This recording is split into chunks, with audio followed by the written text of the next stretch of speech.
વિકસિત ભારત રોજગાર ગેરંટી અને આજીવિકા મિશન ગ્રામીણ અધિનિયમ 2025 અંગે પાટણમાં પ્રેસ કોન્ફરન્સ યોજાઈ. રામજીભાઈ રાયગુર.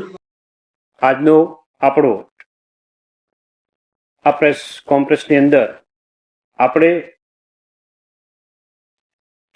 જાણ હશે કે આદરણીય પ્રધાનમંત્રી શ્રી નરેન્દ્રભાઈ મોદીજીના નેતૃત્વમાં સંસદના બંને ગૃહોમાં વિકસિત ભારત રોજગાર અને આજીવિકા મિશન ગ્રામીણ વીબીજી રામજી અધિનિયમ 2025ને મંજૂરી આપવામાં આવી છે. ગ્રામીણ વિસ્તારોના વિકાસની દ્રષ્ટિએ આ એક ક્રાંતિકારી અધિનિયમ છે, જે વિકસિત ભારત નિર્માણ, વિકસિત ગામડાની એક નવી રૂપરેખા રજૂ કરે છે. હાલ એવું જોવા મળે છે કે વિરોધ પક્ષના દ્વારા ઐતિહાસિક અધિનિયમ બાબતે ગ્રામીણ વિસ્તારોમાં ભ્રમ ફેલાવવાનો અને સામાન્ય જનતાને ગેરમાર્ગે દોરવાનો પ્રયાસ કરી રહ્યા છે.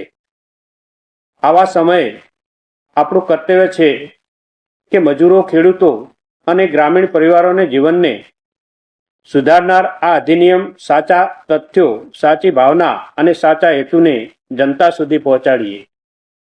આદરણીય વડાપ્રધાનશ્રીના નેતૃત્વમાં ગ્રામીણ જીવનમાં સમૃદ્ધિ અને રોજગાર સુનિશ્ચિત કરવા માટે આ અધિનિયમમાં અનેક મહત્વપૂર્ણ જોગવાઈઓ કરવામાં આવી છે. તે આ પ્રમાણે છે. અત્યાર સુધી મનરેગા હેઠળ 100 દિવસનું કામ મળતું હતું, પરંતુ આ નવા કાયદાથી હવે 125 દિવસના રોજગારીની ગેરંટી મળશે. સમયસરમાં કામ ન મળવાની સ્થિતિમાં બેરોજગારી ભથ્થાની જોગવાઈને વધુ મજબૂત બનાવવામાં આવી છે.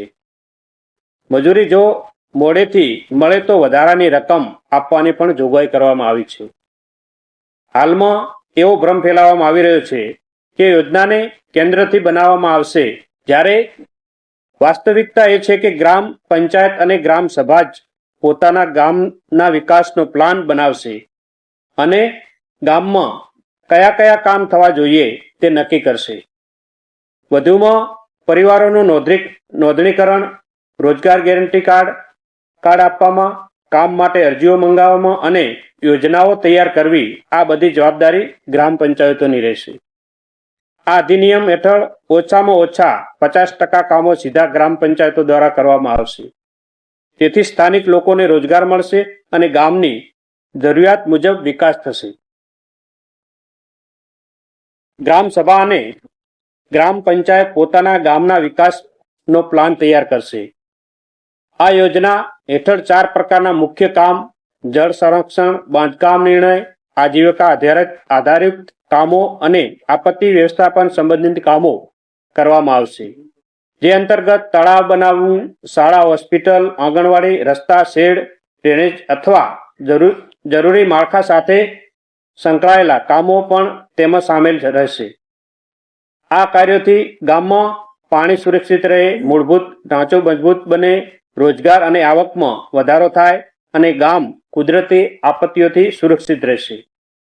સરકાર દ્વારા સહાયતા સમૂહ સાથે જોડાયેલી બહેનો માટે સ્કિલ સેન્ટર, શેડ્સ નિર્માણ અને હાટ બજાર જેવી પ્રવૃત્તિઓ કરવામાં આવશે, જેથી બહેનોને ગામમાં જ તેમની આજીવિકા મળી રહેશે. આ અધિનિયમમાં ખેતીની જરૂરિયાતને ધ્યાન રાખી જ્યારે વાવણી કે કાપણીનો સમય આવે અને ખેતીમાં મજૂરોને વધુ જરૂર પડે ત્યારે રાજ્ય સરકાર વર્ષમાં વધુમાં વધુ 60 દિવસ સુધી યોજનાના કામોને સ્થાયી રીતે સ્થગિત કરી, તેથી ખેતીને સમયમાં મજૂરોને ખેતરમાં કામ મળી રહે, કૃષિ કાર્ય કોઈ અવરોધ ન આવે અને ગામની અર્થવ્યવસ્થા સંતુલિત રહે. ગામ રોજગાર સહાય, ફિલ્ડ આસિસ્ટન્ટ અને તકનીકી સહાય વગેરે યોજનાની મહત્વની કડી છે. તેઓને તાલીમ, વેતન અને દેખરેખ માટેની વહીવટી ખર્ચ 6%થી વધારી 9% કરવામાં આવ્યો છે, જેથી કામની ગુણવત્તા વધશે. ગ્રામજનો દ્વારા દરેક કામનું સોશિયલ ઓડિટ ફરજિયાત રહેશે તથા કામમાં બાયોમેટ્રિક હાજરી, GIS દ્વારા તપાસ, મોબાઈલ એપ, ડેશબોર્ડ અને સાપ્તાહિક જાહેર માહિતી જેવી સુવિધાઓ પણ હશે. આથી પારદર્શિતા વધશે અને ગેરરીતિની શક્યતા ઘટશે. દરેક કામ પર અસરકારક દેખરેખ રહેશે.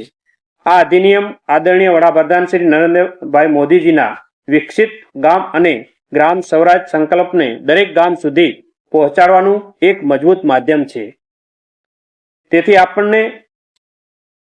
આપણને વિનંતી છે કે તમામ ગ્રામજનોને સાચી માહિતી પહોંચે અને ભ્રમ ફેલાવનારોને તથ્યો સાથે જવાબ મળે.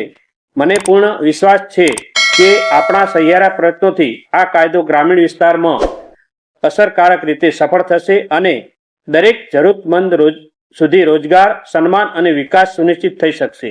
આપ સૌનો ખૂબ ખૂબ આભાર. સ્તુ ભારત માતા કી જય.